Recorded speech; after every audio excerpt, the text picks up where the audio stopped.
Now the next topic is thread synchronization.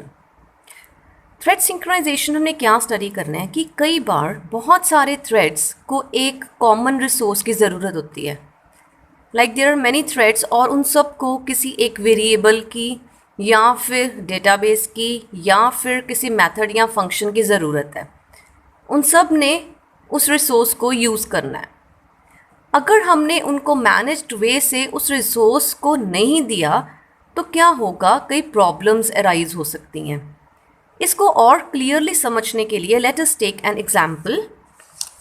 Late us consider we have two threads, thread A and thread B. ठीक है, thread ए ने balance और एक account है उसमें balance है 5000.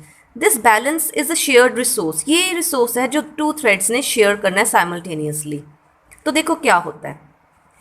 थ्रेड ए ने T1 टाइम पे, ये टाइम लाइन है, फाइन.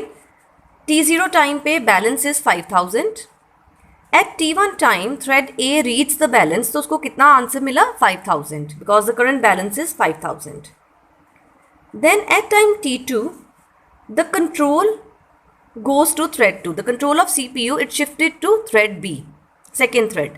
ठीक है, अभी तक A थ्रेड ने सिर्फ बैलेंस रीड किया 5000, तो A थ्रेड के माइंड में यही है कि बैलेंस कितना है, 5000 है. A थ्रेड के बैलेंस वेरिएबल में कितनी वैल्यू है, 5000.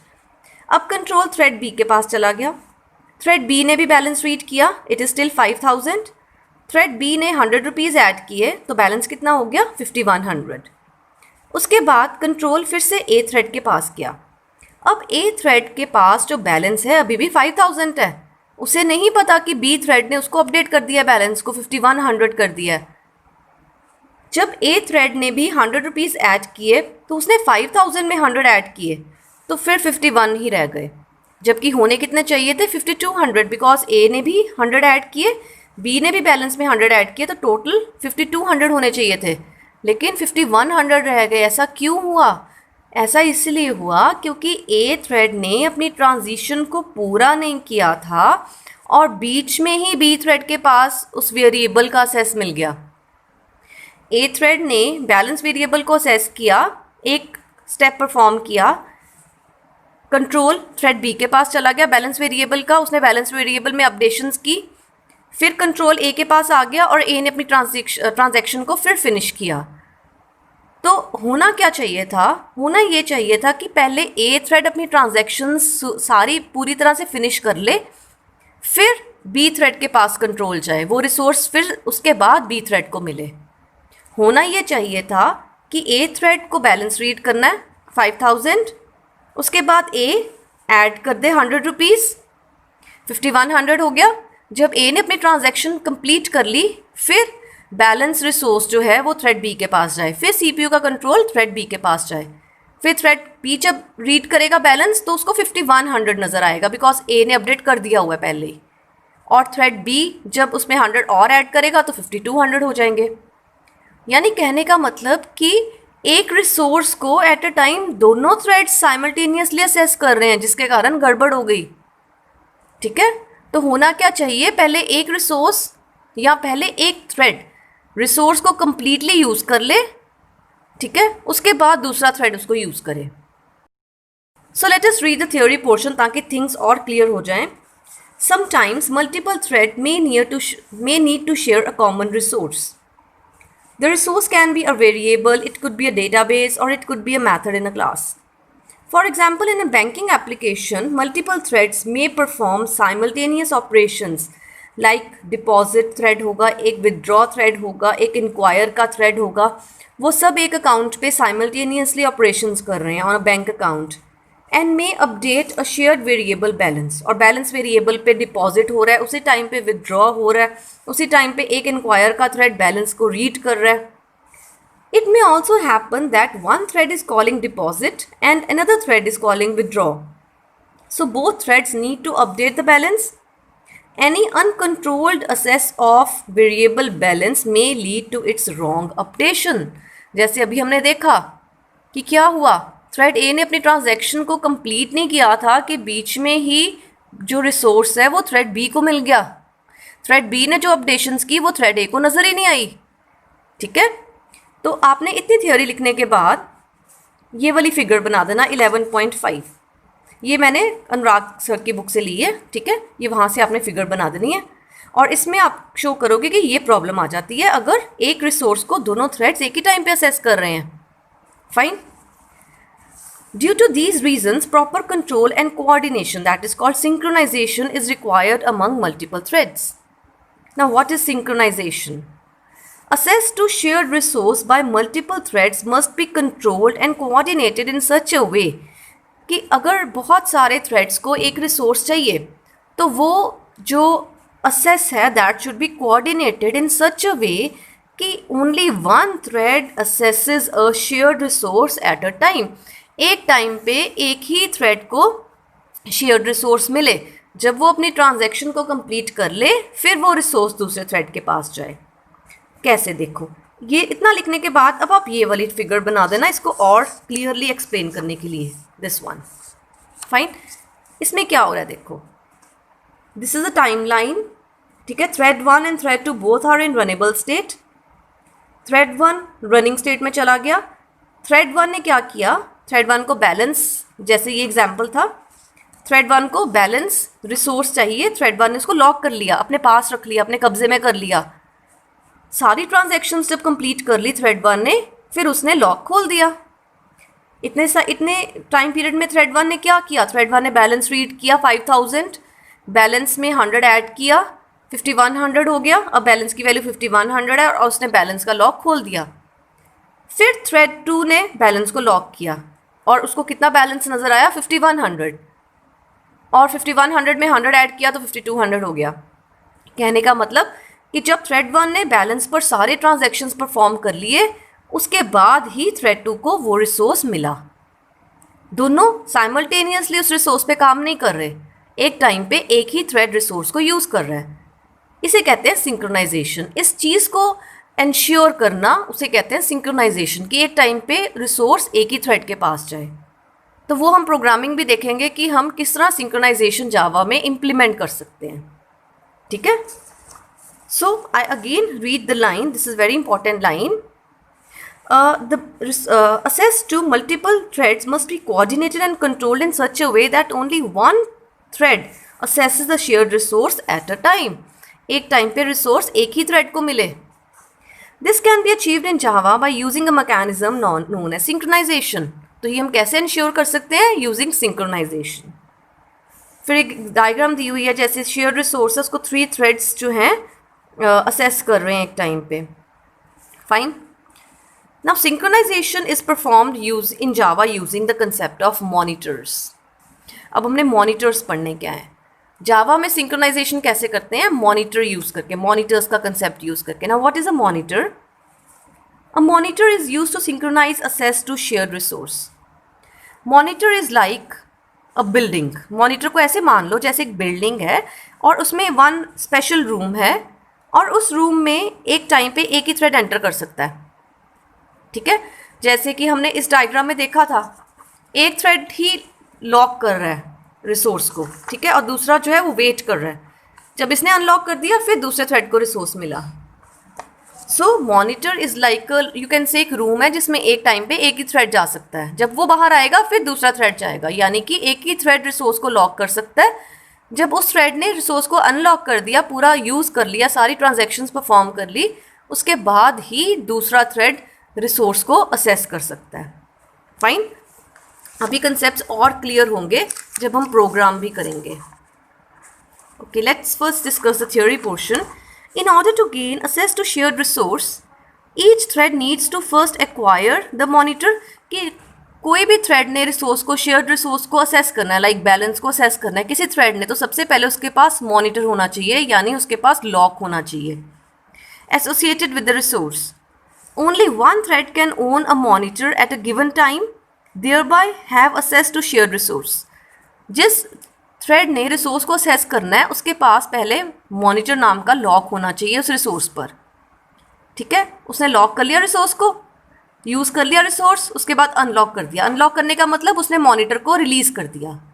फिर जब दूसरे थ्रेड ने रिसोर्स को यूज़ करना है, इसका मतलब उसने मॉनिटर को एक्वायर कर लिया। अब मॉनिटर उसके पास चला गया, यानी वो उस रूम में चला गया, अगर इस कंसेप्ट को हम इमेजिन करें तो। Fine.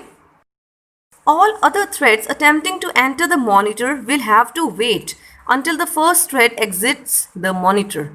A monitor thus implements the mutually exclusive locking mechanism. Mutually exclusive है ना, mutually exclusive means at a time lock एक ही thread के पास है, जब उसने रिलीज किया फिर लॉक दूसरे thread को मिल गया.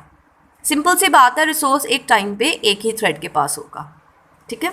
So the monitor enforces the following rules of synchronization. Number 1, if a thread has already acquired a monitor, एक thread के पास monitor है, then though no other thread can enter the monitor, तो फिर किसी और thread को वो monitor नहीं मिलेगा. Threads wishing to acquire a monitor will have to wait for the monitor to become available. बाकी threads को wait करना पड़ेगा monitor के लिए. And when the thread exit the monitor, the waiting thread is given the monitor and can proceed to assess the shared resource associated with the monitor.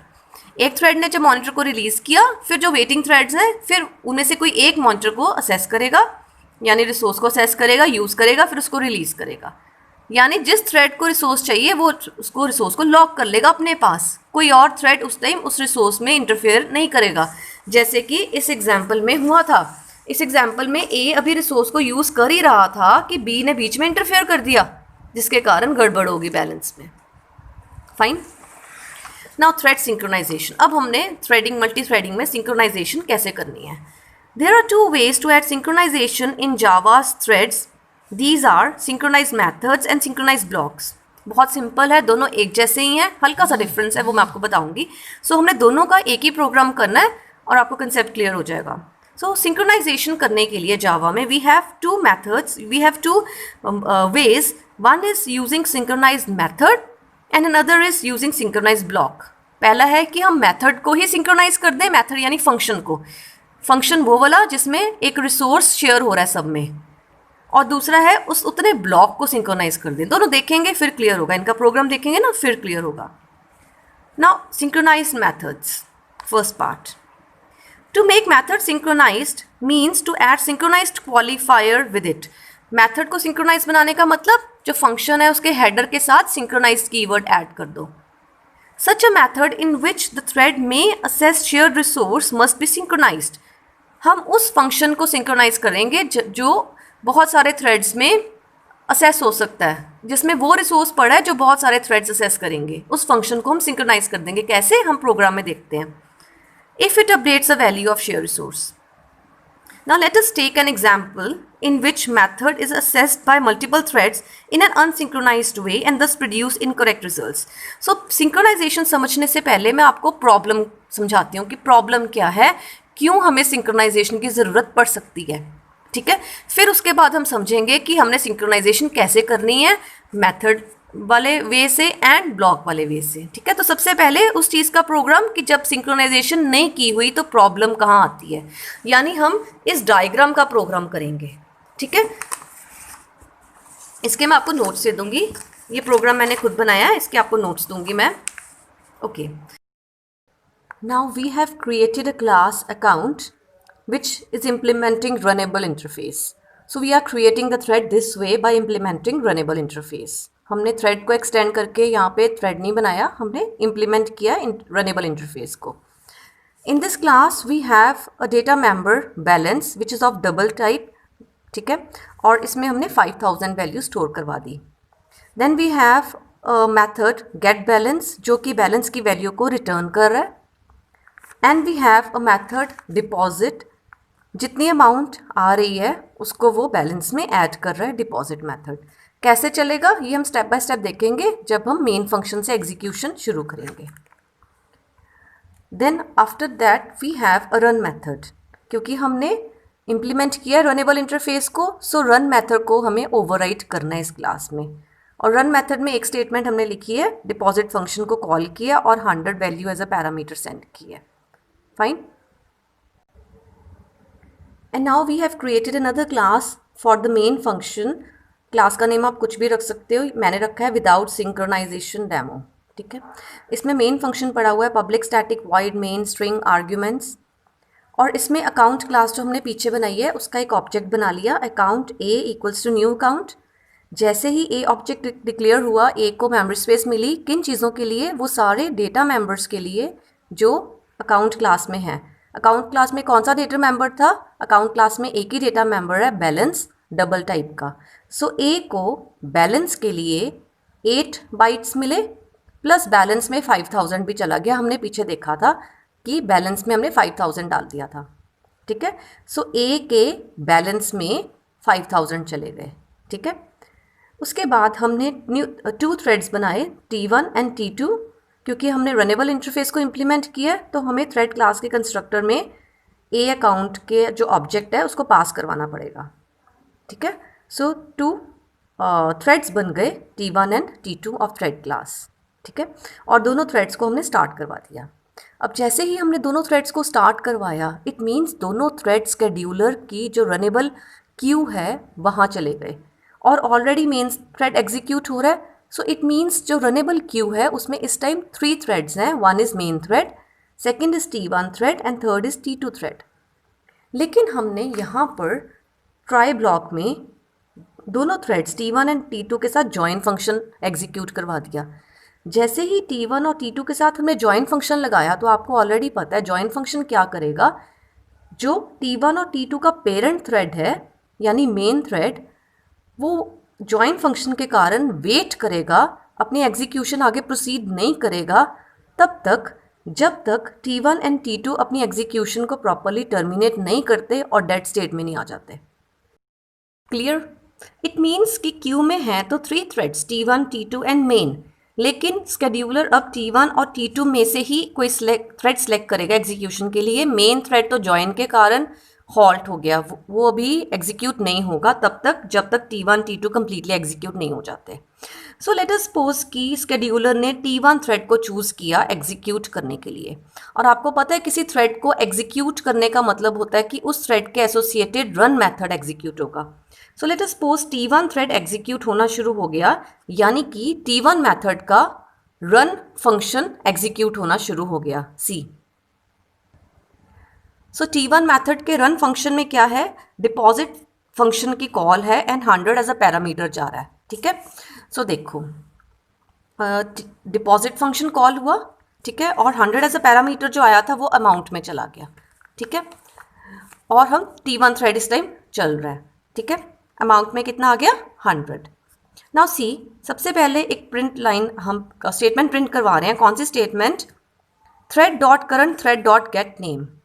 Thread dot get name किस लिए use होता है कि जो हमने thread को name दिया था वो डिस्प्ले करने के लिए, लेकिन हमने अभी थ्रेड को कोई नेम नहीं दिया हुआ, तो हम क्या यूज़ करेंगे, एक और मेथड यूज़ करेंगे, करंट थ्रेड। क्या होता है कि JVM अगर तो हम किसी थ्रेड का नेम दे देते हैं गेट नेम फंक्शन के थ्रू तो उस थ्रेड का वो नेम हो जाता है, लेकिन अगर हम किसी थ्रेड को नेम नहीं देते गेट नेम के थ्रू तो JVM उसको डिफ़ॉल्ट नेम दे देता है। और वो नेम कैसा होता है, thread-0, thread-1, thread-2, इस तरह के नेम्स जो JVM है बाय डिफ़ॉल्ट थ्रेड्स को दे देता है जो थ्रेड्स हमने डिक्लेयर किए होते हैं और उनका हमने नेम नहीं दिया होता, ठीक है। तो पहला थ्रेड एग्जीक्यूट हो रहा है तो उसका नेम नेचुरली thread-0 होगा। सो इट मीन्स इसका आउटपुट क्या आएगा, thread-0, then the message is read balance, यानी उसका बैलेंस कितना है, देन हाइफन और बैलेंस की वैल्यू। आपको पता है जब ए बना था तो उसमें बैलेंस कितना गया था, 5000। सो आउटपुट पूरी स्टेटमेंट की क्या आएगी, thread-0 read balance is 5000। Let us see, so this is the output, ठीक है। नेक्स्ट पेज पे है तो मैं थोड़ा सा इसको ऐसे करके दिखा रही हूँ आपको। सी, सो thread-0 रेड बैलेंस इज 5000। अभी तक thread-1 का जो बैलेंस है वो 5000 है, ठीक है। इसके बाद हमने क्या किया, हमने एक वेरिएबल लिया न्यू बैलेंस नाम का, उसमें हमने क्या डाल दिया, बैलेंस प्लस अमाउंट। बैलेंस कितनी है T1 का, 5000, अभी प्रिंट करवाया T1 का बैलेंस कितना है, 5000, और अमाउंट ऊपर से कितनी आई है, 100। तो कितना हो गया न्यू बैलेंस, 5100। न्यू बैलेंस एक वेरिएबल है जस्ट, ठीक है, और इसमें हमने 5100 डाल दिया, ठीक है। बैलेंस में अभी भी 5000 है, अमाउंट में 100 है, इन दोनों को प्लस किया 5100, ये न्यू बैलेंस नाम के वेरिएबल में चला गया और हमारा थ्रेड स्लीप मोड में चला गया फॉर 1000 नैनोसेकेंड्स। और स्लीप को हमेशा ट्राई कैच में लगाते हैं बिकॉज स्लीप में कॉज इंटरप्टेड एक्सेप्शन, ठीक है। तो T1 थ्रेड स्लीप मोड में चला गया, T1 स्लीप में चला गया, मेन हॉल्ट हुआ हुआ ड्यू टू जॉइन, तो अब स्केड्यूलर किसको सिलेक्ट करेगा, T2 थ्रेड को। सो T2 थ्रेड की एग्जीक्यूशन शुरू हो जाएगी। T2 थ्रेड के एग्जीक्यूशन शुरू होने का मतलब उसका रन फंक्शन कॉल होगा. सो this is a run function again. T2 thread के लिए भी डिपॉजिट फंक्शन कॉल होगा और 100 ऐसा पैरामीटर गया तो अमाउंट में 100 गया. अब T2 थ्रेड चल रहा है, ठीक है. देन प्रिंट लाइन क्या होगा, thread dot run thread dot get name. ये आउटपुट क्या देगा, सेकेंड थ्रेड का क्या नेम बनाएगा, JVM thread 1. So thread 1 read balance is balance, क्योंकि T2 का बैलेंस अभी 5000 ही है, ठीक है. T2 का बैलेंस अभी 5000 है. सो आउटपुट क्या आई, thread 1 read balance is 5000. So thread 1 का भी फिलहाल बैलेंस कितना है, 5000, ठीक है. और फिर अगेन वही स्टेटमेंट चली कि न्यू बैलेंस नाम का एक वेरिएबल है, उसमें जो थ्रेड 2 का बैलेंस है कितना 5000 और अमाउंट कितनी आई ऊपर से 100, ये ऐड हो रहा है, न्यू बैलेंस में चला गया 5100. फाइन. और ये थ्रेड भी स्लीप मोड में चला गया. अब ये थ्रेड 1 भी स्लीप मोड में था, थ्रेड 2 अभी स्लीप मोड में गया, तो मीनवाइल थ्रेड 1 का स्लीप जो टाइम है आउट हो जाएगा, तो थ्रेड 1 फिर से एग्जीक्यूट होना शुरू हो जाएगा. अब थ्रेड 1 फिर से एग्जीक्यूट होना शुरू हुआ. अब थ्रेड 1 ने क्या किया, थ्रेड 1 ने बैलेंस वेरिएबल में क्या डाल दिया, न्यू बैलेंस. न्यू बैलेंस कितना था 5100. अब थ्रेड 1 फिर से एग्जीक्यूट होना शुरू हो गया, तो उसकी एग्जीक्यूशन कंटिन्यू करेगी. उसकी एग्जीक्यूशन यहाँ पर थी, न्यू बैलेंस निकल आया था 5100. अब उसका नेक्स्ट स्टेप क्या है, balance equals to new balance. जो ये बैलेंस वेरिएबल है जो कॉमन है दोनों थ्रेड्स में, T1 और T2, ये शेयर्ड वेरिएबल है, ठीक है. इसमें अब हमने न्यू बैलेंस कितना डाल दिया 5100, ठीक है. सो अब नए बैलेंस की वैल्यू कितनी हो गई 5100, ठीक है. थ्रेड 1 ने अपनी एग्जीक्यूशन कंप्लीट कर ली, डिपॉजिट फंक्शन खत्म हो गया, थ्रेड 1 वापस रन फंक्शन में गया और रन फंक्शन भी कंप्लीट हो गया, ठीक है. तो थ्रेड 1 डेड स्टेट में पहुंच गया. अब थ्रेड 2 स्लीप मोड से वापस आया, थ्रेड 2 ने भी अपनी एग्जीक्यूशन कंटिन्यू करनी है. अब देखो ध्यान से, थ्रेड 2 के केस में न्यू बैलेंस कितना था, थ्रेड 2 के केस में भी न्यू बैलेंस 5100 था. तो थ्रेड 2 ने भी क्या किया, बैलेंस में 5100 डाल दिया. और थ्रेड 1 थ्रेड 2 दोनों ने क्या किया, देखो ध्यान से समझो. थ्रेड 1 ने अभी आधा काम किया था, क्या आधा काम किया था कि बैलेंस और अमाउंट को ऐड करके न्यू बैलेंस में डाल दिया था, लेकिन बीच में ही वो स्लीप मोड में चला गया और स्लीप से उठने के बाद उसने न्यू बैलेंस को बैलेंस वेरिएबल में अपडेट किया था. Balance is a shared variable, दोनों थ्रेड्स शेयर कर रहे हैं, ठीक है. ऐसे ही जब थ्रेड 2 आया तो थ्रेड 2 ने जब बैलेंस रीड किया तो वो 5000 ही था, क्योंकि थ्रेड 1 स्लीप में है, उसने अभी बैलेंस को 5100 अपडेट नहीं किया था. तो थ्रेड 2 ने भी जब बैलेंस रीड किया तो अभी 5000 ही है, उसने भी जब 100 ऐड किए तो न्यू बैलेंस की वैल्यू 5100 ही रही और वो भी स्लीप में चला गया. जब कोई भी थ्रेड स्लीप से बाहर आया तब उसने बैलेंस को अपडेट किया. यानी हुआ क्या कि दोनों थ्रेड्स ने बैलेंस को 5100 कर दिया, 5000 से 5100 कर दिया, जबकि होना क्या चाहिए बैलेंस का एग्जैक्ट वैल्यू, बैलेंस की एग्जैक्ट वैल्यू होनी चाहिए 5200, क्योंकि दोनों थ्रेड्स ने 100 डिपॉजिट किए हैं उसमें, पर बैलेंस की वैल्यू 5100 है. ऐसा क्यों, ऐसा इसलिए कि थ्रेड 1 ने अभी न्यू बैलेंस वेरिएबल में रफ डेटा डाला था और इस रफ डेटा को बैलेंस में डालने से पहले ही वो स्लीप में चला गया, जिसके कारण थ्रेड 2 ने जब बैलेंस रीड किया उसने 5100 नहीं रीड किया, उसने 5000 ही रीड किया, क्योंकि थ्रेड 1 ने 5100 को बैलेंस में डाला ही नहीं था. अगर थ्रेड 1 5100 को बैलेंस में डाल देता फिर स्लीप में जाता, फिर जब थ्रेड 2 ने एग्जीक्यूशन शुरू की थी तब वो बैलेंस रीड करता, उसको 5100 मिलता और वो अपना 100 डालता तो बैलेंस की वैल्यू 5200 होती. सो क्लियर है ऐसा गड़बड़ क्यों हुई. 2 टाइम्स 100 रुपीज़ डिपॉजिट हुए हैं, फिर भी बैलेंस की वैल्यू 5000 से 5100 ही हुई है, 5200 नहीं हुई. ऐसा इसलिए हुआ क्योंकि जो शेयर्ड रिसोर्स है बैलेंस, इसे दोनों थ्रेड साइमल्टेनियसली असेस कर रहे हैं. अभी थ्रेड 1 ने अपनी एग्जीक्यूशन कंप्लीट नहीं की थी कि थ्रेड 2 ने भी उसको एग्जीक्यूट करना शुरू कर दिया, बैलेंस को यूज़ करना शुरू कर दिया, ठीक है. So this is the problematic program. चलो देखते हैं, अब थ्रेड 1 थ्रेड 2 दोनों ने अपनी एग्जीक्यूशन कंप्लीट कर दी, ठीक है. कंट्रोल वापस मेन फंक्शन में आया. मेन फंक्शन में क्या हुआ, क्योंकि थ्रेड 1 थ्रेड 2 दोनों एग्जीक्यूट हो चुके हैं ज्वाइन के कारण, अब मेन फंक्शन की टर्न एग्जीक्यूट होने की. सो मेन फंक्शन की जो नेक्स्ट स्टेटमेंट है वो चलेगी, total balance equals to A dot get balance. अब ए ने गेट बैलेंस फंक्शन को कॉल किया और गेट बैलेंस फंक्शन हमने पढ़ा था, पीछे लिखा हुआ है. गेट बैलेंस क्या कर रहा है, बैलेंस की वैल्यू को रिटर्न कर रहा है, ठीक है, तो बैलेंस की वैल्यू कितनी रिटर्न हुई 5100, क्योंकि बैलेंस की वैल्यू 5100 है, 5200 नहीं है. So what is the output? Output is C total balance equals to 5100. So this is the problematic program कि यहाँ पे 5200 की आउटपुट आनी चाहिए थी लेकिन 5100 की आई है. ऐसा क्यों? क्योंकि दोनों थ्रेड्स ने अलग अलग टाइम पे बैलेंस को अपडेट किया. एक की अपडेशंस दूसरा नहीं देख पाया. दोनों ने ही 100 ऐड किए 5000 में. ठीक है, सो इसका सोल्यूशन देखो. What is the solution of this problem? The solution of this problem is to use synchronization, thread synchronization. Thread synchronization का मतलब है कि जो शेयर्ड रिसोर्स है, जैसे कि हमारे प्रोग्राम में बैलेंस शेयर्ड रिसोर्स था, जो शेयर्ड रिसोर्स है उसको एक टाइम पे एक थ्रेड कंप्लीटली यूज़ कर ले, लॉक लगा के उस पर.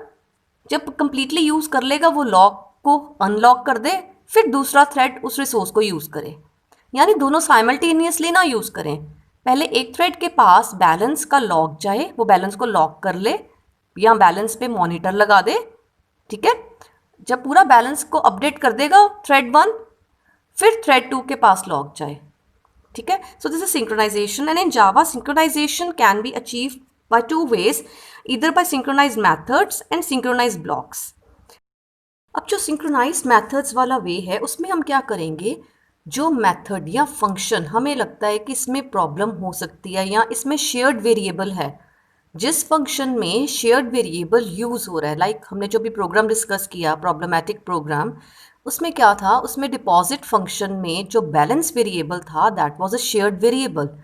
सो जिस फंक्शन में शेयर्ड वेरिएबल यूज़ हो रहा है उस फंक्शन को हम सिंक्रोनाइज्ड कर दें using the keyword synchronized. So to make a method synchronized means add synchronized qualifier or keyword with it. Such a method in which a thread may access shared resources.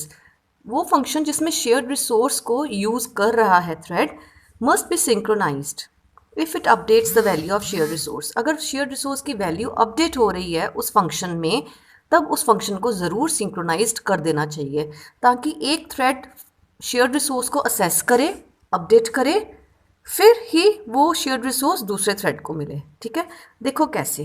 जो हमारा programme था जिसमें problem थी उसमें हमने एक हल्की सी changes करनी है और हमारा प्रोग्राम ठीक हो जाना है. हम क्या करेंगे, क्योंकि जो फंक्शन था डिपॉजिट, इसमें शेयर्ड रिसोर्स यूज़ हो रहा है बैलेंस. ये वो शेयर्ड रिसोर्स है जो दोनों threads T1 and T2 use कर रहे हैं. ठीक है, तो हम क्या करते हैं, हम रिटर्न टाइप से पहले इधर एक कीवर्ड ऐड कर देते हैं सिंक्रोनाइज्ड. Just that's it. हमने क्या कर दिया, public synchronized void deposit double amount. अब होगा क्या, सिंक्रोनाइज्ड वर्ड लगाने से अब देखो एग्जीक्यूशन कैसे होगी प्रोग्राम की. हमने देखा था कि T1 और T2 दोनों थ्रेड्स को हमने स्टार्ट कर दिया था. मेन थ्रेड अभी एग्जीक्यूट नहीं करेगा बिकॉज जॉइन लगा हुआ है T1 T2 के साथ. CPU ने T1 को एग्जीक्यूट करना शुरू किया था. तो देखो क्या होगा, जैसे ही T1 एग्जीक्यूट करना शुरू हुआ इट मीन्स उसका रन फंक्शन चला और T1 का रन फंक्शन में एक फंक्शन कॉल स्टेटमेंट है डिपॉजिट की और 100 एज अ पैरामीटर जा रहा है. तो डिपॉजिट फंक्शन कॉल हुआ. Now deposit function is a synchronized function. What does that mean?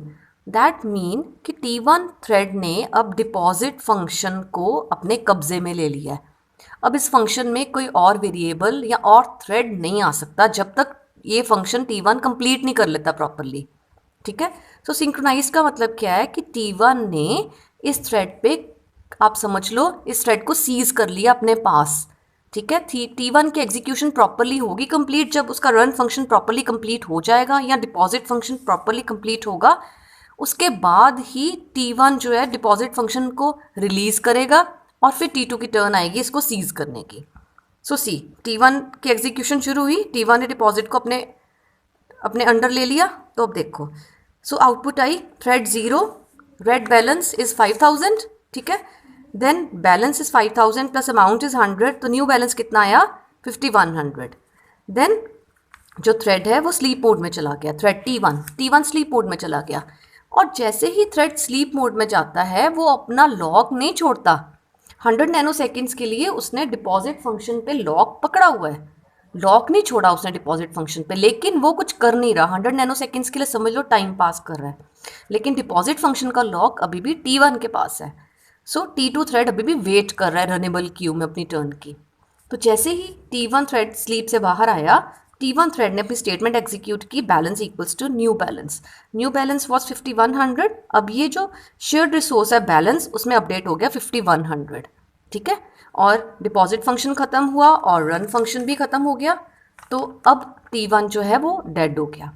अब क्यू में सिर्फ T2 बचा, क्योंकि मेन तो हॉल्ट स्टेट में जॉइन के कारण, ठीक है। अब T2 की एग्जीक्यूशन शुरू हुई, यानी T2 का रन फंक्शन चला। T2 के रन फंक्शन ने डिपॉजिट को कॉल किया और 100 एज अ पैरामीटर किया। डिपॉजिट फंक्शन एग्जीक्यूट होना शुरू हुआ, तो डिपॉजिट फंक्शन सिंक्रोनाइज्ड है, इसलिए T2 ने डिपॉजिट फंक्शन पे कब्जा कर लिया, ऐसे समझ लो। अब इस डिपॉजिट फंक्शन को कोई और यूज़ नहीं कर सकता। सो मैसेज क्या आया, thread dot current thread dot get name, यानी थ्रेड 1, क्योंकि पहला था थ्रेड 0, ये है thread 1। Thread 1 read balance, balance की वैल्यू, अब बैलेंस की वैल्यू कितनी है, अब बैलेंस की वैल्यू 5100 है, क्योंकि T1 अपडेट कर चुका है बैलेंस की वैल्यू को 5100, कॉमन रिसोर्स है। T1 ने उसमें 5100 डाल दिया था, उसके बाद T1 डेड स्टेट में गया था। अब T2 ने जो बैलेंस पढ़ा उसने 5100 पढ़ा।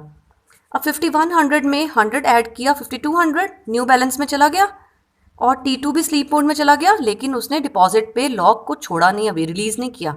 आफ्टर 1000 नैनो सेकेंड्स जब T2 फिर से अवेक हुआ, T2 ने क्या किया, जो बैलेंस न्यू बैलेंस था 5200, उसको बैलेंस में डाल दिया। सो अब बैलेंस वेरिएबल की अपडेटेड वैल्यू कितनी है, 5200, ठीक है। और मेन फंक्शन T2 भी डेड स्टेट में चला गया। जब T2 डेड स्टेट में चला गया, यानी T1 और T2 दोनों की एग्जीक्यूशन टर्मिनेट हो गई, तो अब मेन फंक्शन की टर्न होगी एग्जीक्यूट होने की, क्योंकि मेन फंक्शन पे जॉइन लगा हुआ था। तो मेन फंक्शन एग्जीक्यूट होना शुरू हुआ, तो मेन फंक्शन ने क्या स्टेटमेंट प्रिंट की, total balance is a dot get balance.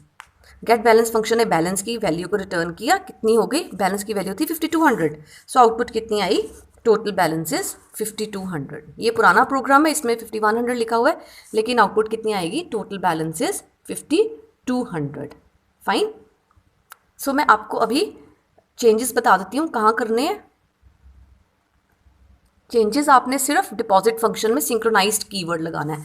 कैसे लगाना है आपने डिपॉजिट फंक्शन में synchronized keyword, like this, public synchronized void deposit, synchronized का एस छोटा, ठीक है, डबल अमाउंट। फिर डिपॉजिट फंक्शन बिल्कुल सेम है, उसमें कोई चेंजेस नहीं आएंगे, ठीक है। आपके आउटपुट में चेंजेस आ जाएंगे। आउटपुट में जो थर्ड स्टेटमेंट आएगी टोटल बैलेंस, उसमें आएगा 5200। मैं आउटपुट के स्टेटमेंट्स भी आपको दिखा देती हूँ।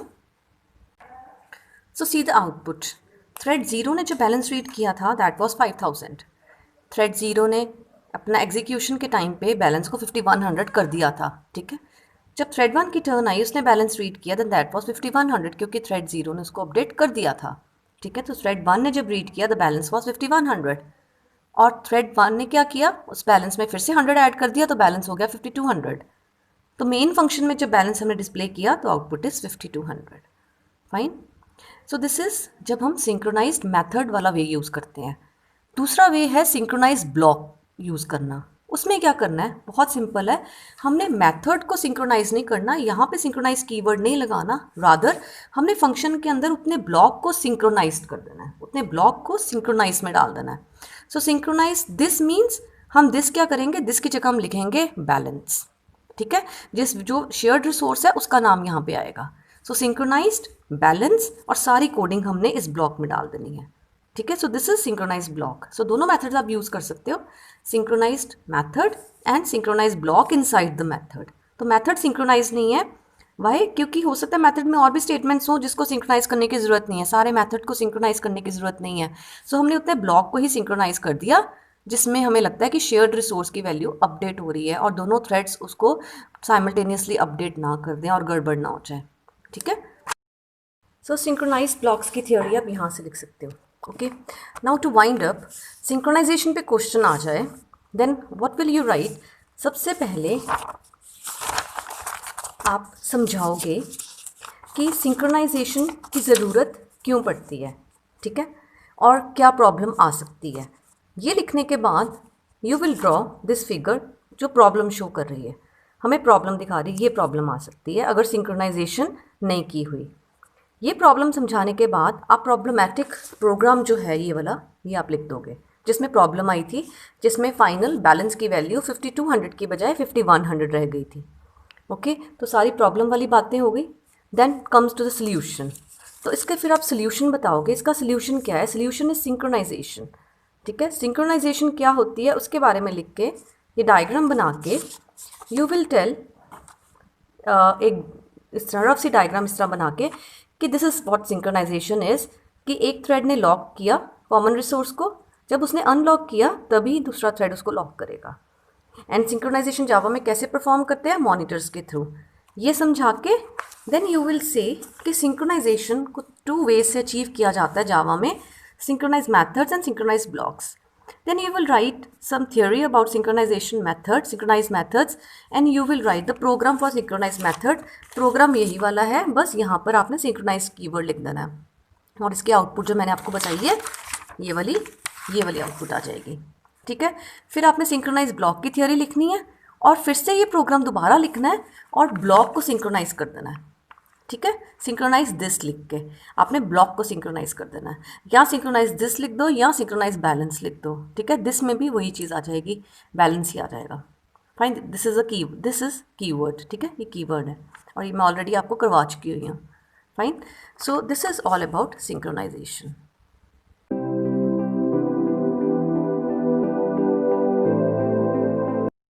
Now the next very important topic of multi-threading is inter-thread communication. ठीक है, मैं सारा का सारा टॉपिक आपको नोट्स में से करवाऊंगी। बुक में हल्का सा डिफ़िकल्ट था, मैंने इसको इजी करके और इम्पॉर्टेंट चीज़ें लिख के आपको मैं नोट्स भेज दूंगी। सो let us start the topic inter-thread communication. Now inter-thread communication is used to allow synchronized threads to communicate with each other or exchange information with each other. ये लाइन को समझने के लिए let us read another line.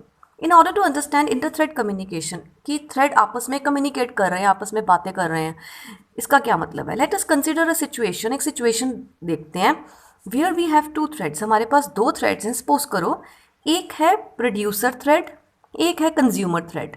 ठीक है, और एक है common resource.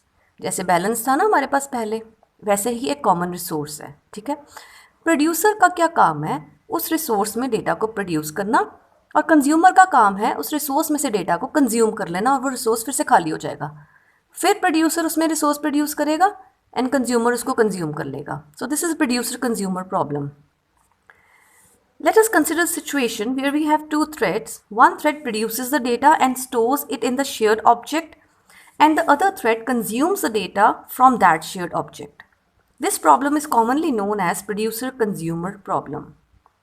But if both producer and consumer threads do not communicate with each other, then following problem may arise. अब अगर उनके बीच में आपस में कोई कम्युनिकेशन नहीं है तो फिर कुछ प्रॉब्लम्स आ सकती हैं। क्या प्रॉब्लम आ सकती है?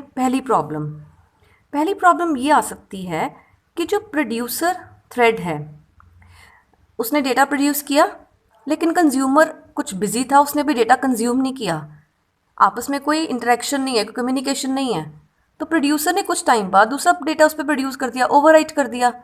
पिछला डेटा तो कंज्यूमर ने अभी कंज्यूम ही नहीं किया था, प्रीवियस डेटा, और जो प्रोड्यूसर है उसने नेक्स्ट डेटा भी उसमें प्रोड्यूस कर दिया, ओवरराइट कर दिया, यानी प्रीवियस डेटा जो है वो लॉस्ट ही हो गया, वो यूज़ ही नहीं हुआ।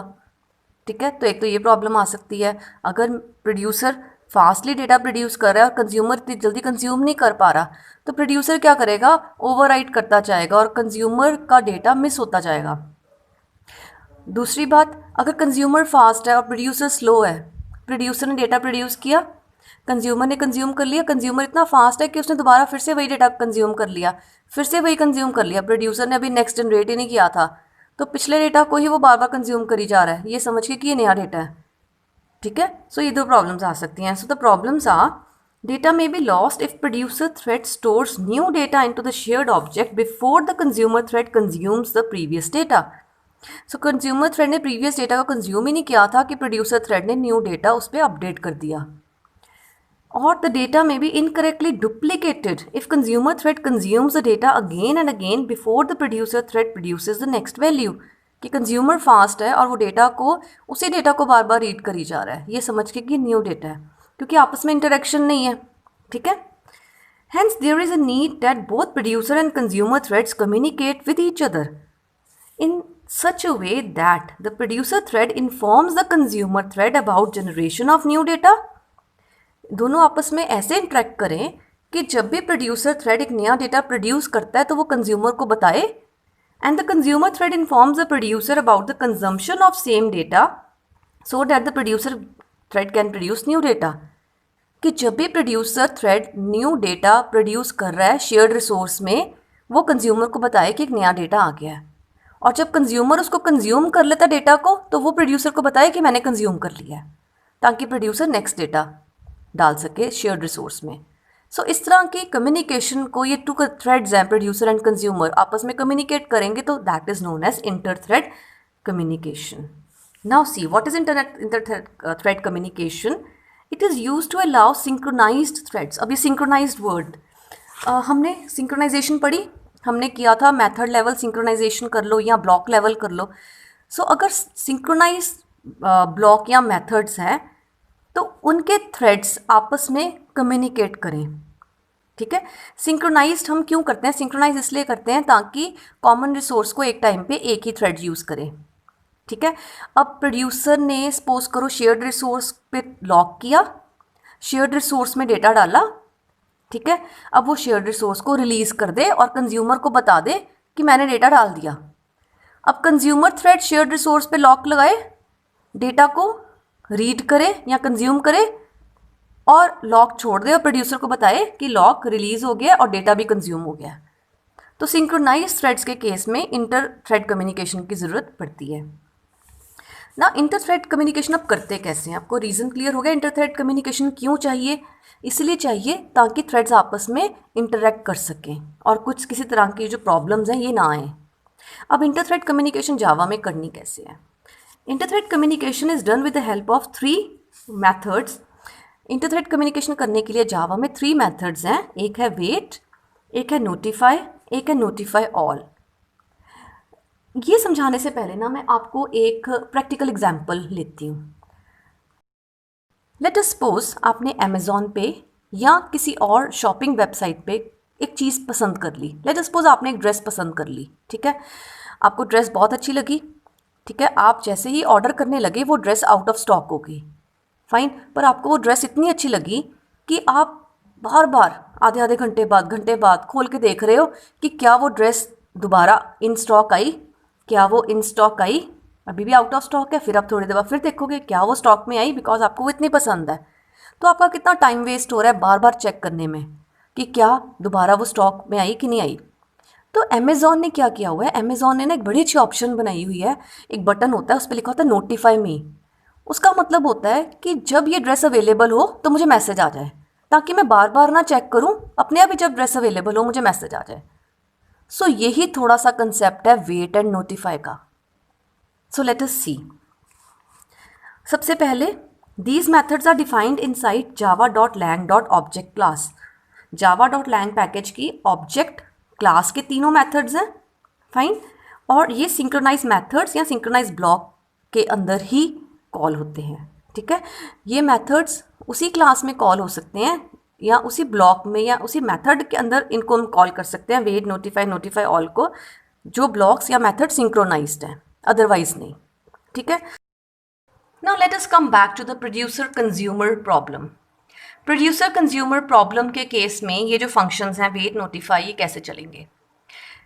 प्रोड्यूसर ने नंबर 1 शेयर्ड आइटम को लॉक किया, नंबर 2 उसमें डेटा डाला, and number 3 instead of checking again and again कि क्या कंज्यूमर ने शेयर्ड रिसोर्स को कंज्यूम कर लिया है, क्या शेयर्ड रिसोर्स खाली हो गया है, और प्रोड्यूसर नया डेटा डाले, जिसे हम पोलिंग कहते हैं, जिसको हमने इज अलाइव मेथड में बड़ा अच्छा डिस्कस किया था, और जो सीपीयू का बहुत सारा टाइम वेस्ट करता है बार बार चेक करने में। So instead of doing polling, producer क्या करता है, अपने आप को वेट स्टेट में ले जाता है, ठीक है। वो वेट स्टेट में चला जाता है, और जैसे प्रोड्यूसर वेट स्टेट में जाता है वो लॉक को रिलीज कर देता है। अब शेयर्ड आइटम पर कोई लॉक नहीं है, फाइन। अब कंज्यूमर की टर्न। कंज्यूमर ने क्या करना है, कंज्यूमर ने शेयर्ड आइटम को लॉक किया, डेटा को कंज्यूम किया, जो शेयर्ड आइटम है वो खाली हो गई, और प्रोड्यूसर को नोटिफाई भेज दिया कि उसने डेटा कंज्यूम कर लिया है, और नोटिफाई भेजने के बाद उसने फिर से शेयर्ड आइटम को अनलॉक कर दिया, रिलीज कर दिया। जैसे प्रोड्यूसर को नोटिफाई जाता है, प्रोड्यूसर की वेटिंग स्टेट खत्म हो जाती है, प्रोड्यूसर फिर से शेयर्ड आइटम को लॉक कर रहा है, डेटा डाल रहा है एंड वेट में जा रहा है शेयर्ड आइटम को रिलीज करके। कंज्यूमर शेयर्ड आइटम को लॉक कर रहा है, डेटा कंज्यूम कर रहा है, प्रोड्यूसर को नोटिफाई कर रहा है। नोटिफाई करने का मतलब प्रोड्यूसर को वेटिंग स्टेट से हटा रहा है, उसको बता रहा है कि डेटा कंज्यूम हो गया, अब वेटिंग स्टेट से बाहर निकल आओ, और कंज्यूमर ने डेटा को रिलीज कर दिया, अनलॉक कर दिया। So this is how wait and notify they work in case of producer consumer problem. मैंने अभी हल्का सा समझाया आपको, मैंने ना इसको अभी थ्योरेटिकली आपको ज़्यादा समझाया है, ना ही मैंने आपको इसका प्रोग्राम बताया है। आई होप थोड़ा सा आपको क्लियर हो गया हो।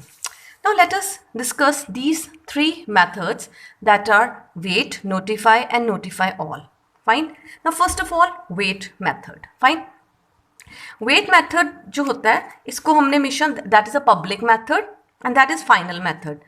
Final method, final keyword we have already discussed. Final method means that the wait method cannot be overridden. इसको हम override नहीं कर सकते wait method को, and it throws interrupted exception. और अगर wait method में interrupted exception raise हो जाती है then it is throwing the interrupted exception. कहाँ throw कर रहा है interrupted exception? जिसने wait को call किया है वहाँ पर, ठीक है? Okay. Then there is a notify method and there is a notify all method. Now इनका purpose क्या है, ये कहाँ use होते हैं? Wait method causes the current thread to release the lock on some resource. जैसे प्रोड्यूसर ने shared resource को लॉक किया था, जैसे प्रोड्यूसर वेट स्टेट में जाता है तो वो लॉक रिलीज कर देता है शेयर्ड आइटम में, and wait until either another thread invokes notify method और notify all method. और वो वेट स्टेट में चला जाता है और तब तक वेट स्टेट में रहता है जब तक कोई दूसरा थ्रेड लाइक कंज्यूमर थ्रेड उसी रिसोर्स पर लॉक लगा के नोटिफाई नहीं करता, ठीक है, या नोटिफाई ऑल, और a specified amount of time has been elapsed. वेट में हम टाइम भी दे सकते हैं, हम ये यूज़ नहीं करते यूजुअली. सो वेट में हम स्लीप की तरह टाइम भी मेंशन कर सकते हैं कि इतने टाइम बाद नोटिफाई हो या ना हो, अपने आप ही वेटिंग स्टेट खत्म हो जाए, ठीक है. आपको वेट और स्लीप में डिफरेंस भी बताऊंगी मैं. ओके ना. नोटिफाई का क्या काम है? नोटिफाई का काम है कि जब जैसे कंज्यूमर है, कंज्यूमर ने उसी रिसोर्स को लॉक किया जिस रिसोर्स को लॉक करके प्रोड्यूसर वेट में गया था. अब कंज्यूमर ने उसी रिसोर्स को लॉक किया, रिसोर्स में से डेटा कंज्यूम किया और नोटिफाई भेज दिया. नोटिफाई का मतलब कि जितना कि जो थ्रेड वेट स्टेट में था, वेट स्टेट में है, उस रिसोर्स के कारण, शेयर्ड आइटम के कारण वो अब रनेबल स्टेट में चला जाए. आपको याद है हमने लाइफ साइकिल डिस्कस किया था, उसमें मैंने कहा था रनिंग स्टेट से थ्रेड जो है वो नॉन रनेबल स्टेट में जा रहा है और वो वेटिंग स्टेट है. और वो वेटिंग स्टेट में कब तक रहता है? जब तक कोई नोटिफाई या नोटिफाई ऑल का मैसेज नहीं भेजता. और जैसे दूसरा थ्रेड नोटिफाई ऑल का मैसेज भेजता है तो वो थ्रेड नॉन रनेबल स्टेट से रनेबल स्टेट में चला जाता है, यानी लिस्ट ऑफ जो क्यू है ऑफ रनेबल स्टेट वहाँ चला जाता है, and it starts waiting for its turn for the scheduler to select that thread, ठीक है. सो क्लियर हुआ हल्का सा? वेट स्टेट से क्या होता है, जो थ्रेड है वो वेटिंग स्टेट में चला जाता है लॉक को रिलीज करके, और वो तब तक वेटिंग स्टेट में रहता है जब तक कोई दूसरा थ्रेड जिसने उसी रिसोर्स को लॉक किया हो वो नोटिफाई नहीं भेजता. अगर दूसरा थ्रेड कोई और रिसोर्स को लॉक करके नोटिफाई भेज रहा है तब वेटिंग थ्रेड नहीं अवेक होगा. तभी अवेक होगा कि जिस रिसोर्स के कारण वो वेट में गया था वही रिसोर्स कोई और थ्रेड लॉक करके नोटिफाई भेजता है, फिर जो थ्रेड है जो वेटिंग स्टेट में है वो रनेबल स्टेट में जाएगा. और एक होता है notify all method. Notify all method क्या करता है? जितने भी थ्रेड्स हैं, मोर देन वन थ्रेड्स जो वेटिंग स्टेट में गए हैं उस रिसोर्स के कारण, वो सारे ही रनेबल में चले जाते हैं. नोटिफाई से सिर्फ पहला थ्रेड जो वेटिंग में गया था वो रनेबल में जाता है, नोटिफाई ऑल से सारे चला जाते हैं जो भी थ्रेड्स उस रिसोर्स के कारण वेटिंग स्टेट में गए हैं, ठीक है. So these are the 3 methods. Now let us read a little bit of theory. The wait method causes the current running thread to release the lock on some resource and move to non-runnable state until some other thread calls notify or notify all method on the same resource.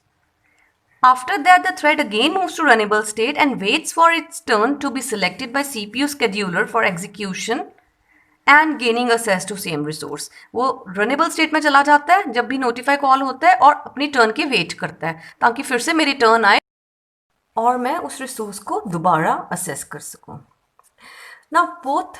Now there is a difference between sleep and wait. ध्यान से सुनो. दोनों का काम क्या है कि thread को रनिंग स्टेट से नॉन रनेबल स्टेट में लेके जाना. स्लीप से भी थ्रेड रनिंग से नॉन रनेबल में जाता है और वेट से भी थ्रेड रनिंग से नॉन रनेबल में जाता है. स्लीप में हम टाइम मेंशन करते हैं कि इतने टाइम तक थ्रेड स्लीप मोड में रहे और बाद में अवेक हो जाए. और हम वेट में भी टाइम दे सकते हैं. मैंने आपको ऑलरेडी बताया है वेट नोटिफाई से भी रनेबल में जा सकता है और अगर वेट का भी टाइम आउट हो जाए तब भी थ्रेड नॉन रनेबल से रनेबल में जा सकता है. अगर स्लीप और वेट दोनों ही थ्रेड को रनिंग से नॉन रनेबल में लेके जाते हैं और थ्रेड एक तरह से हॉल्ट मोड में चला जाता है, then what is the difference between those two methods? Now the difference is that number one, wait is called only in case of synchronized blocks and synchronized methods. अगर method synchronized है यानी synchronised keyword qualifier हमने लगाया हुआ है method के साथ या ब्लॉक में, तभी हम वहाँ पे वेट फंक्शन को कॉल कर सकते हैं. लेकिन स्लीप मेथड की ऐसी कोई रिक्वायरमेंट नहीं है. हम स्लीप मेथड को कहीं भी कॉल कर सकते हैं. ठीक है.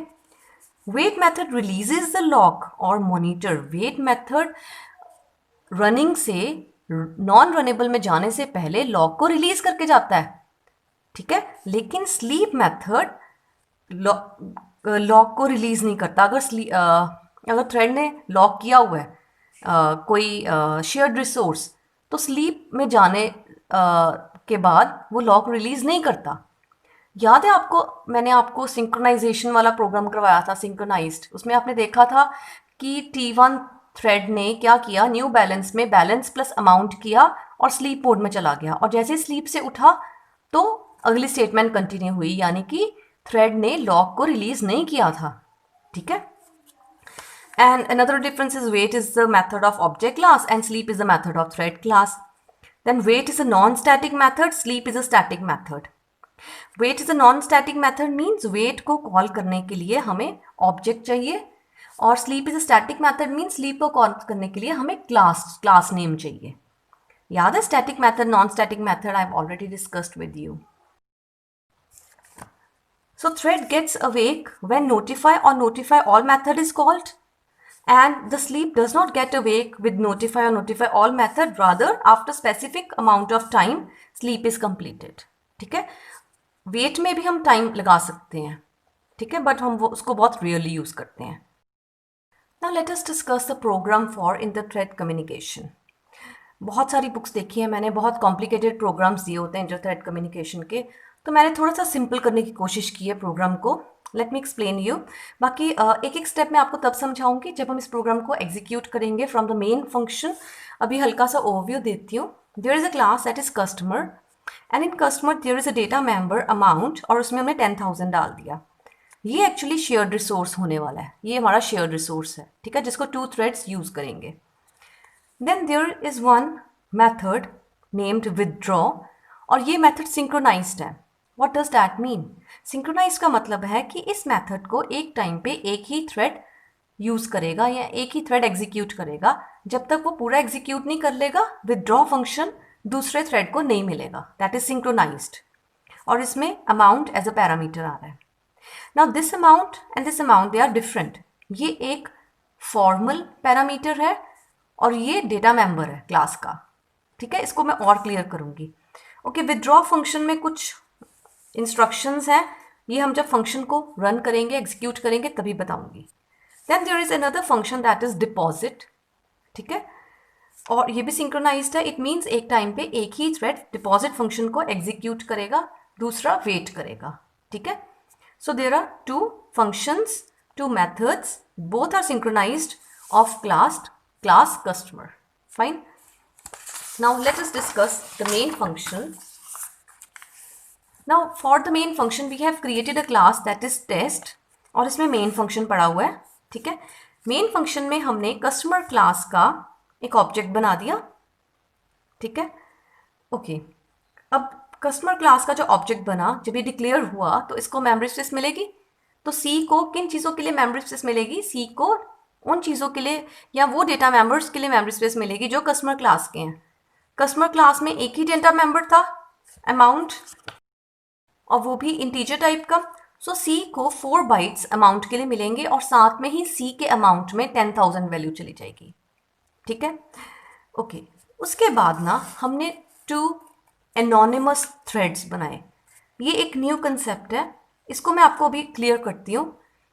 आपको याद है मैंने आपको स्टार्टिंग में बताया था कि थ्रेड बनाने के, थ्रेड क्रिएट करने के there are 2 methods. One method is by extending thread class and second method is by implementing runnable interface. अब मैं आपको और थोड़ा डिटेल में बताऊंगी कि थ्रेड बनाने का एक मेथड और है। We can also create thread by using the concept of anonymous class. Anonymous class वो क्लास होती है जिसका कोई नेम नहीं हो, तभी इसको एनोनिमस कहते हैं।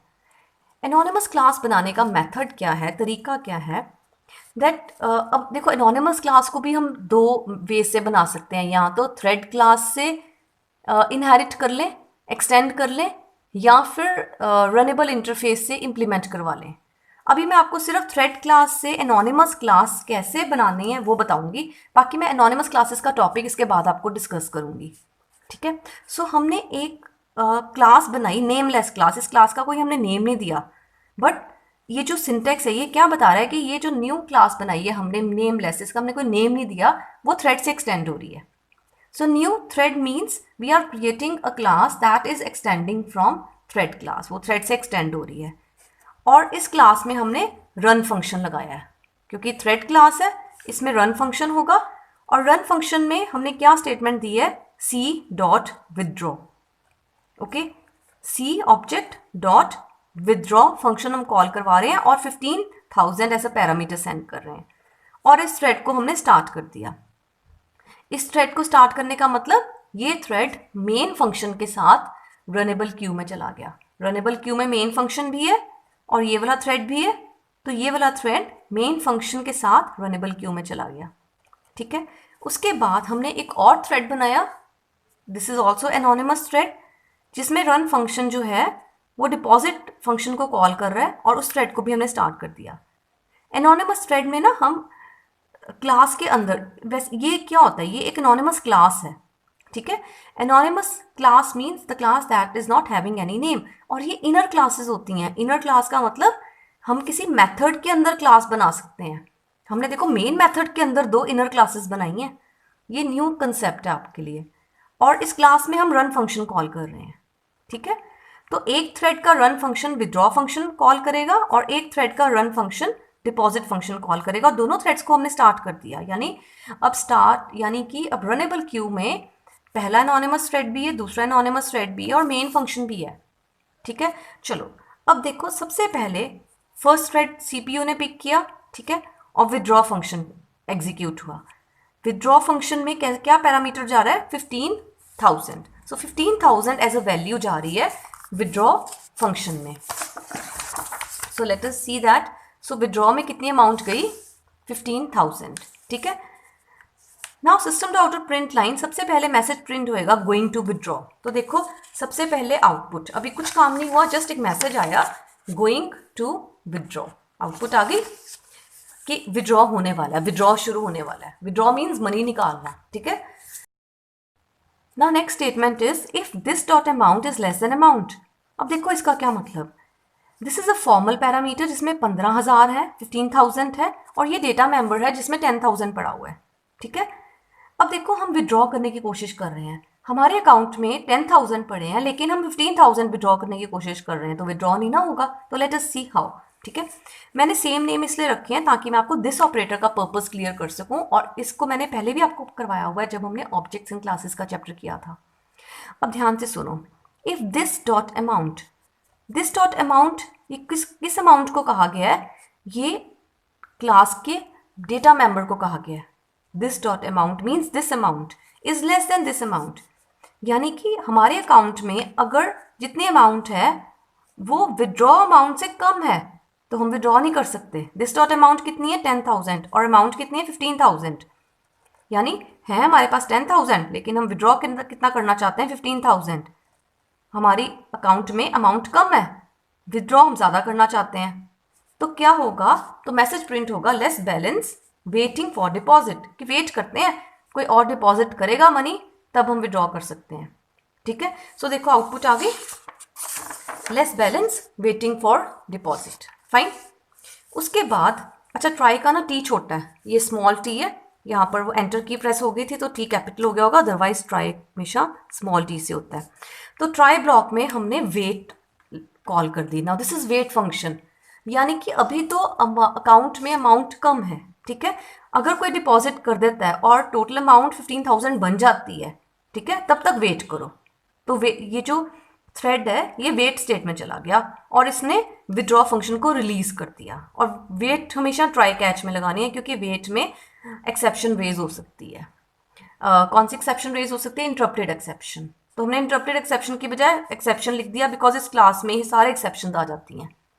ठीक है, अदरवाइज अगर हमारी अमाउंट कम होती, जैसे 5,000 होती, ठीक है हमारे पास 10,000 और हमने निकालने कितने, विड्रॉ कितने करने हैं 5,000, तब इफ फॉल्स हो जाती फिर कंट्रोल क्या करता, फिर हम अपने अकाउंट में से उतनी अमाउंट माइनस कर सकते थे और हम कह देते विड्रॉ कंप्लीट है। लेकिन फिलहाल हमारी अमाउंट जितने हमने विड्रॉ करनी थी वो हमारे एक्चुअल अमाउंट से ज़्यादा है, तो थ्रेड वेट स्टेट में चला गया।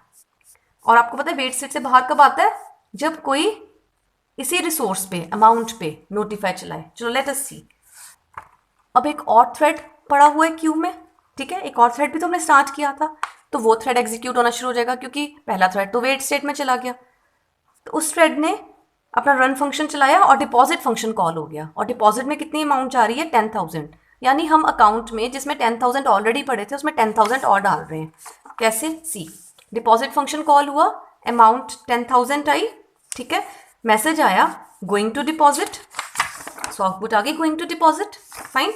और हमने जो हमारी अमाउंट थी, कितनी अमाउंट थी 10,000, ये वाली, दिस डॉट अमाउंट मीन्स ये जो शेयर्ड रिसोर्स है, ठीक है, शेयर्ड रिसोर्स में हमने 10,000 था पहले और हमने और अमाउंट डाल दी, कितनी 10,000, तो कितनी होगी 20,000, और मैसेज आ गया डिपॉजिट कंप्लीटेड। शेयर्ड रिसोर्स हम क्यों यूज़ कर पा रहे हैं, क्योंकि जो पहला थ्रेड था उसने वेट, जब वो वेट में गया है उसने शेयर्ड रिसोर्स को रिलीज कर दिया था। अब दूसरा थ्रेड शेयर्ड रिसोर्स में 10,000 और डाल रहा है, अब शेयर्ड रिसोर्स में कितनी वैल्यू होगी 20,000, और डिपॉजिट कंप्लीटेड मैसेज आया। फाइन। और साथ में इस थ्रेड ने नोटिफाई लगा दिया, नोटिफाई चला दिया, नोटिफाई कॉल कर दिया। नोटिफाई कौन से शेयर्ड रिसोर्स पे कॉल किया, अमाउंट पे। तो नोटिफाई क्या करेगा, वो थ्रेड जो अमाउंट के कारण वेट में गया था यानी नॉन रनेबल स्टेट में गया था, वो फिर से रनेबल स्टेट में चला जाएगा, यानी ये थ्रेड क्यू में लग जाएगा, रनेबल क्यू में, और अपनी एग्जीक्यूशन की वेट करेगा। और जब इस थ्रेड की टर्न आएगी तो ये थ्रेड कंटिन्यू करेगा। सो नेक्स्ट स्टेटमेंट क्या है, this dot amount is this dot amount minus amount, this dot amount means 20,000, और कितनी विड्रॉ करनी थी 15,000। सो हमारे अकाउंट में कितनी अमाउंट आ जाएगी, रह जाएगी 5,000, 20,000 माइनस 15,000 5,000, और मैसेज क्या आ जाएगा, विड्रॉ कंप्लीटेड। ठीक है, सी विड्रॉ कंप्लीटेड। तो एक्चुअली में ओवरऑल इस प्रोग्राम में हुआ क्या, इस प्रोग्राम में 2 थ्रेड्स हैं, ठीक है, एक थ्रेड और एक शेयर्ड रिसोर्स है जिसमें 10,000 वैल्यू पड़ी है, ये वाली, ठीक है। सो देयर आर 2 थ्रेड्स, एक थ्रेड में रन फंक्शन में विड्रॉ कॉल हो रहा है और एक थ्रेड के रन फंक्शन में डिपॉजिट कॉल हो रहा है, ठीक है। विड्रॉ वाले थ्रेड ने क्या किया, 15,000 विड्रॉ करने की कोशिश की, लेकिन अकाउंट में क्या थे 10,000। तो विड्रॉ थ्रेड ने शेयर्ड रिसोर्स को रिलीज किया, अमाउंट को रिलीज किया और वेट में चला गया। जब डिपॉजिट वाला थ्रेड एग्जीक्यूट हुआ, उसका रन फंक्शन एग्जीक्यूट हुआ, तो उसने क्या किया, उसने 10,000 में और 10,000 ऐड कर दिया और 20,000 हो गया अकाउंट में, और साथ में नोटिफाई कर दिया। नोटिफाई से क्या हुआ, जो थ्रेड वेट स्टेट में था वो फिर से रनेबल क्यू में चला गया, और जब उसकी टर्न आई वो एग्जीक्यूट होना शुरू हो गया और अमाउंट में से उतनी मनी विड्रॉ हो गई, 15,000 विड्रॉ हो गए और अमाउंट में कितने रह गए 5,000 रह गए। So this was a very simple example of wait and notify method. Fine.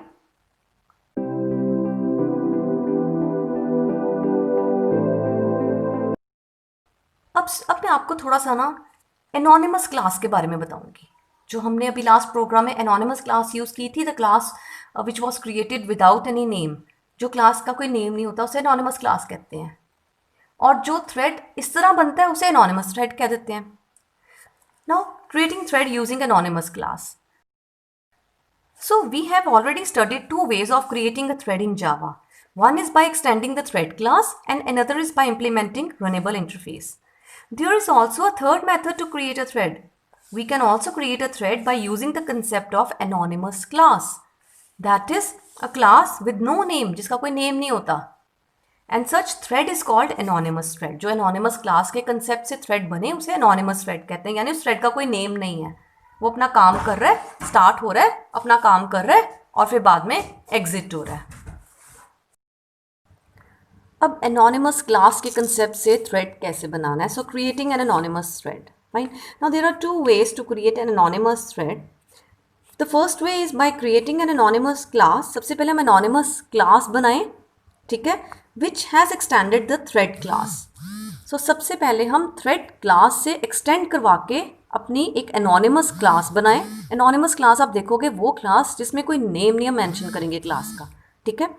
And then we will override its run method. फिर हम उसके रन मेथड की डेफिनेशन देंगे, उसमें हम कोडिंग लिखेंगे और रन मेथड में वो कोडिंग होगी सारी जो हम चाहते हैं कि काम हमारा थ्रेड करे, ठीक है. और दूसरा मेथड क्या है? By creating an anonymous class which has implemented runnable interface. दूसरा है हम एनोनिमस क्लास किस तरीके से बनाएं? By implementing runnable interface. So बनानी हमने एनोनिमस क्लास ही है, यानी वो क्लास आप देखोगे क्लास का हम नेम नहीं देंगे बट फिर भी क्लास बन जाएगी. या तो हम बाय एक्सटेंडिंग थ्रेड क्लास बनाएं, इस कंसेप्ट से बनाएं एनोनिमस क्लास, या फिर इम्प्लीमेंटिंग रनेबल इंटरफेस से, ठीक है. सो अगर हम एक्सटेंडिंग थ्रेड से बनाते हैं, so this is small you can say portion of a program, not a complete program, small part of a program. अब देखो ध्यान से, एक्चुअली ये जो प्रोग्राम है ना, ये सिर्फ एनोनिमस क्लास नहीं शो कर रहा, ये एनोनिमस ऑब्जेक्ट भी शो कर रहा है. एनोनिमस ऑब्जेक्ट मीन्स ऑब्जेक्ट बना रहे हैं लेकिन हम ऑब्जेक्ट को नेम नहीं दे रहे. आपको पता है ना ऑब्जेक्ट कैसे डिक्लेयर करते हैं? ऑब्जेक्ट कैसे डिक्लेयर करते हैं? Class name object name equals to new class name, इस तरह ऑब्जेक्ट डिक्लेयर करते हैं ना. सपोज करो थ्रेड क्लास का ऑब्जेक्ट बनाना है, तो हम कैसे बनाएंगे? मैंने T1 ऑब्जेक्ट बनाना है थ्रेड क्लास का, तो मेरी स्टेटमेंट क्या होगी? मेरी स्टेटमेंट होगी thread T1 equals to new thread. तो T1 एक ऑब्जेक्ट बन गया, नेम दे दिया हमने ऑब्जेक्ट को T1. लेकिन अगर हम नेमलेस ऑब्जेक्ट बनाना चाहते हैं तो मैं जो लेफ्ट हैंड साइड है ना उसको स्किप कर सकती हूँ, मैं जस्ट ये लिख सकती हूँ न्यू थ्रेड. इससे क्या होगा? इससे एक ऑब्जेक्ट बन गया, एक एनोनिमस ऑब्जेक्ट जो मुझे दिखेगा नहीं, एक ऑब्जेक्ट डिक्लेयर हो गया, ठीक है. न्यू थ्रेड से एक ऑब्जेक्ट डिक्लेयर हो गया है, उसका कोई नेम नहीं है, लेकिन हम उसको डॉट स्टार्ट से स्टार्ट भी कर रहे हैं. जब हमने T1 ऑब्जेक्ट बनाया थ्रेड क्लास का, कैसे? Thread T1 equals to new thread use करके, फिर हमने T1 को डॉट स्टार्ट किया, तो यहाँ पर तो हम किसी ऑब्जेक्ट को नेम ही नहीं दे रहे, एनोनिमस ऑब्जेक्ट बना रहे हैं, तो हम इस क्लास के साथ ही डॉट स्टार्ट लगा देंगे. And this is also an anonymous class. हम क्लास कैसे बनाते हैं? अगर मैंने कोई क्लास बनानी है XYZ, थ्रेड से एक्सटेंड करवानी है, then what will I write? I will write class XYZ extends thread, ऐसे लिखूंगी ना. तो यहाँ पर मैं जो न्यू थ्रेड है ये क्या कर रहा है? ये दो काम कर रहा है, ये स्टेटमेंट दो काम कर रही है. एक तो एनोनिमस ऑब्जेक्ट बना रही है जिसको मैं बाद में डॉट स्टार्ट करवा दूंगी, और एक एनोनिमस क्लास बन रही है, एक क्लास बन रही है. सी, ये क्लास की बॉडी है, डेफिनेशन है ये क्लास की. एक एनोनिमस क्लास बन रही है और उस क्लास का नेम नहीं हमने दिया, बट क्लास बन गई और वो थ्रेड से एक्सटेंड हो रही है. और यही तरीका है रनेबल बनाने का, न्यू रनेबल. तो एक क्लास बन गई, एक तो पहली बात एनोनिमस थ्रेड बन गया, ठीक है, जिसको हमने यहाँ पे डॉट स्टार्ट कर दिया. दूसरा एनोनिमस क्लास बन गई, हमने क्लास का नेम नहीं लिखा बट हमने ये लिख दिया कि इट इम्प्लीमेंट्स रनेबल, वो रनेबल से इम्प्लीमेंट हो रही है क्लास, ठीक है. और इसके अंदर हमने रन फंक्शन की बॉडी दे दी, डिफाइन कर दिया run function, because run function तो हमें डिफाइन करना ही करना है ना, क्योंकि इसको ओवरराइड करना ही करना है हमें, क्योंकि इसी में ही वो सारा काम होगा जो थ्रेड हमारा परफॉर्म करेगा, ठीक है. सो मैंने रन फंक्शन में जस्ट एक आउटपुट दी है एनोनिमस थ्रेड, इसमें भी एनोनिमस थ्रेड, और जैसे ही डॉट स्टार्ट कर दिया इस थ्रेड को, तो ये थ्रेड जो स्केड्यूलर की रनेबल क्यू में लग जाएगा and it will start waiting for its turn. So this is how anonymous class and anonymous objects are created, and this is how we can create a thread bye using the concept of anonymous class and anonymous objects. ठीक है, so thread बनाने का ये third method है।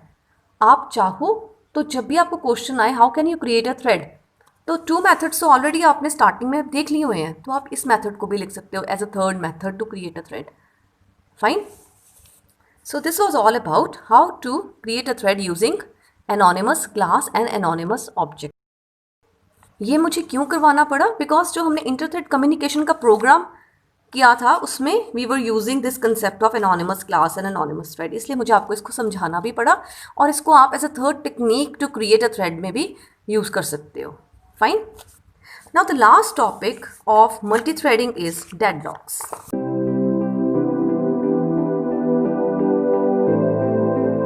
Now let us study what are deadlocks in Java. Okay, ध्यान से सुनो। Let us suppose I have 2 threads, T1 and T2, fine, and I have 2 shared resources, or I will say I have 2 variables which could be shared by 2 threads. उसका मैं name रख लेती हूँ resource 1 and resource 2। ठीक है, मेरे पास 2 threads हैं T1 and T2 and I have 2 shared resources, resource number 1 and resource number 2, fine। और ये जो रिसोर्स को असेस करने वाला मेथड है दैट इज सिंक्रोनाइज्ड। क्लियर हो रही बात? रिसोर्स को असेस करने वाला method is synchronized. It means एक टाइम पे एक ही थ्रेड उस रिसोर्स को असेस कर सकता है, उस पर लॉक लगाएगा रिसोर्स पर, रिसोर्स को कंप्लीटली यूज़ करेगा और यूज़ करने के बाद रिसोर्स को अनलॉक कर देगा, तभी दूसरा थ्रेड उस रिसोर्स को यूज़ कर सकता है। सो दोनों रिसोर्स जो हैं वो सिंक्रोनाइज्ड हैं, मीन्स एक टाइम पे एक ही थ्रेड यूज़ कर सकता है। सिचुएशन क्लियर हुई? I have 2 threads, T1 and T2, and I have 2 shared resources which are synchronized, resource number 1 and resource number 2.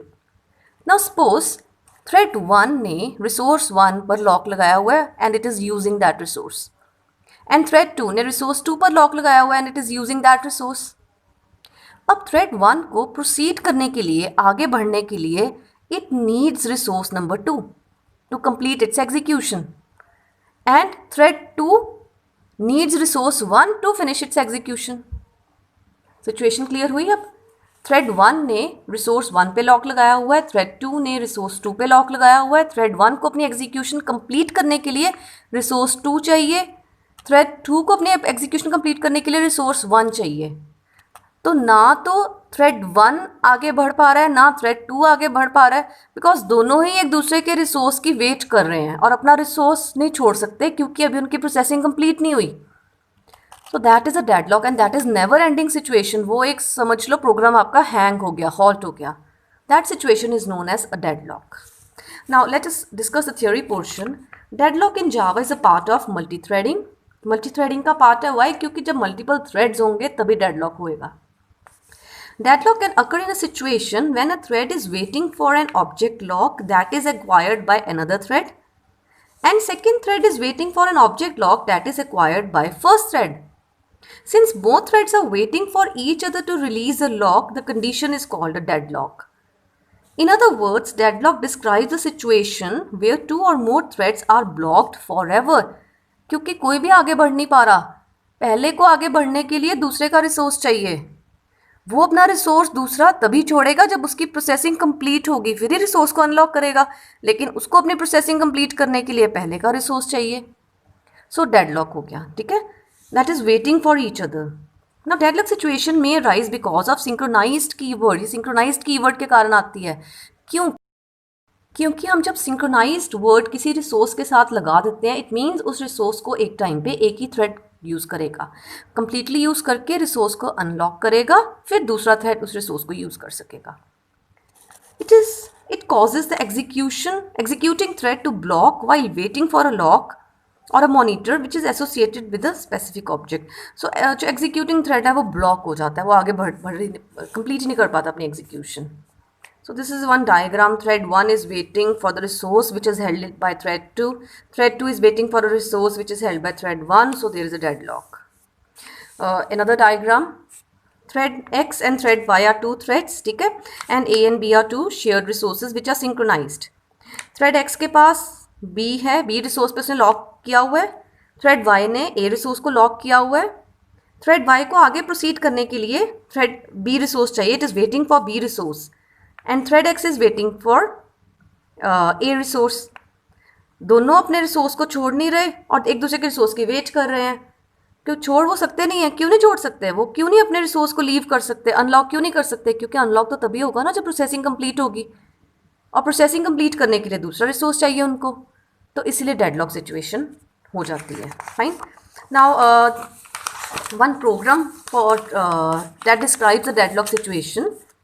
मैंने थोड़ा सिंपल किया अपनी तरफ से प्रोग्राम डेडलॉक का, ताकि आपको ईजी हो जाए इसको समझना। Now there is a class example, class का नाम मैंने ले लिया एग्जाम्पल, और उसमें मेन फंक्शन रखा हुआ है मैंने एग्जाम्पल क्लास में। And in main function I have two string type variables R1 and R2। R1 में मैंने खालसा कॉलेज डाला है और R2 में मैंने फॉर वुमेन डाला है। I have two string variables. आप मान लो ये शेयर्ड रिसोर्सेज है, these are two shared resources, resource 1 and resource 2। ठीक है। Now I have created two threads using the concept of anonymous class and anonymous objects. ठीक है। एक थ्रेड बनाया, उसमें रन फंक्शन को ओवरराइड किया, उसकी कोडिंग लिखी। ठीक है। देन एक दूसरा थ्रेड बनाया, उसमें भी रन फंक्शन की कोडिंग लिखी। Fine. Now let us see what happens. जब पहला हम दोनों थ्रेड्स को हमने स्टार्ट कर दिया, ठीक है, पहला anonymous thread and second anonymous thread को हमने स्टार्ट कर दिया। ठीक है। अब दोनों threads with the main thread वो स्केड्यूलर की क्यू में लग गए। ठीक है। सपोज स्केड्यूलर ने फर्स्ट सबसे पहले पहला थ्रेड एग्जीक्यूट करना शुरू कर दिया। सो फर्स्ट थ्रेड के एग्जीक्यूशन का मीन उसका रन फंक्शन चल रहा है। तो फर्स्ट थ्रेड का रन फंक्शन चला, उसने क्या किया, रिसोर्स R1 पे सिंक्रोनाइज कर दिया, मीन्स रिसोर्स R1 पे लॉक लगा दिया। अब इसको R1 को इस थ्रेड के अलावा और कोई यूज़ नहीं कर सकता। Then message is printed thread 1 locked R1, कि थ्रेड 1 ने R1 को लॉक किया। सो सी आउटपुट में आ गया thread 1 locked R1। Fine. Then thread 1 goes to sleep state for 100 nanoseconds. And sleep and sleep जो होता है ट्राई कैच में लिखना होता है, बिकॉज इंटरप्टेड एक्सेप्शन रेज हो सकती है। सो इंटरप्टेड एक्सेप्शन की जगह यहाँ एक्सेप्शन लिख दिया, बिकॉज एक्सेप्शन जो है वो पेरेंट क्लास है सारी एक्सेप्शंस की, और हम एक्सेप्शन लिख सकते हैं एक पर्टिकुलर एक्सेप्शन की बजाय हम पेरेंट क्लास का नाम लिख सकते हैं exception. It will handle all kind of exceptions. ठीक है। उसके बाद अब वो स्लीप मोड में चला गया थ्रेड 1, तो CPU ने अपना टाइम वेस्ट थोड़ी ना करना है, उसने क्या करना है, उसने रनेबल क्यू में से दूसरा थ्रेड चलाना शुरू कर देना है। तो मीनवाइल CPU ने सेकेंड थ्रेड को एग्जीक्यूट करना शुरू कर दिया। सेकेंड थ्रेड ने क्या किया, यहाँ पर हल्की सी गड़बड़ है, मैं आपको बताती हूँ। ओके, मैंने चेंजेस कर लिए। ओके, नाउ सेकेंड थ्रेड जब एग्जीक्यूट होना शुरू हुआ, इट मीन सेकेंड थ्रेड का रन फंक्शन एग्जीक्यूट होना शुरू हुआ। ठीक है। सेकेंड थ्रेड ने क्या किया, R2 पे लॉक लगा दिया। फर्स्ट थ्रेड ने R1 पे लॉक लगाया हुआ है एंड वो स्लीप मोड में है। सेकेंड थ्रेड ने R2 पे लॉक लगाया, मैसेज आया थ्रेड 2 लॉक्ड R2, सीधा आउटपुट मैसेज आ गया। ठीक है। उसके बाद थ्रेड 2 भी स्लीप मोड में चला गया। अब सबसे पहले अब थ्रेड 2 स्लीप मोड में चला गया, थ्रेड 1 की स्लीप हो सकता है ख़त्म होगी आफ्टर सम टाइम। ठीक है। सो थ्रेड 1 आगे प्रोसीड करना चाहता है। आगे प्रोसीड करने का नेक्स्ट स्टेटमेंट है कि उसको R2 रिसोर्स चाहिए, लेकिन R2 रिसोर्स तो थ्रेड 2 के पास है, थ्रेड 2 ने लॉक लगाया हुआ है। So thread 1 needs to wait. Meanwhile thread 2 का स्लीप ओवर हुआ, थ्रेड 2 भी आगे बढ़ने की कोशिश कर रहा है, उसको R1 चाहिए। R1 रिसोर्स किसके पास है, वो थ्रेड 1 के पास है। सो ना तो ये आगे बढ़ पा रहा है ना ये आगे बढ़ पा रहा है। क्यों? Because this is waiting for the resource which has been locked by thread 2 and thread 2 is waiting for the resource which has been locked by thread 1. So this is a deadlock situation. So इसके बाद कोई message नहीं आएगा और कोई output नहीं आएगी। ठीक है। क्योंकि दोनों एक दूसरे के लिए इनफाइनाइट वेटिंग में लग गए हैं। सो इस प्रोग्राम को हमें ब्रेक करना पड़ेगा, इसको हमें मीन्स इसकी एग्जीक्यूशन को हमें ब्रेक करना पड़ेगा, क्योंकि ये तो इनफाइनाइट लूप में आप कह दो, या ये आगे प्रोसीड ही नहीं कर पा रहा, हॉल्ट हो गया programme. Fine. So this is a deadlock situation. So this is all about the topic of multi-threading. Thank you.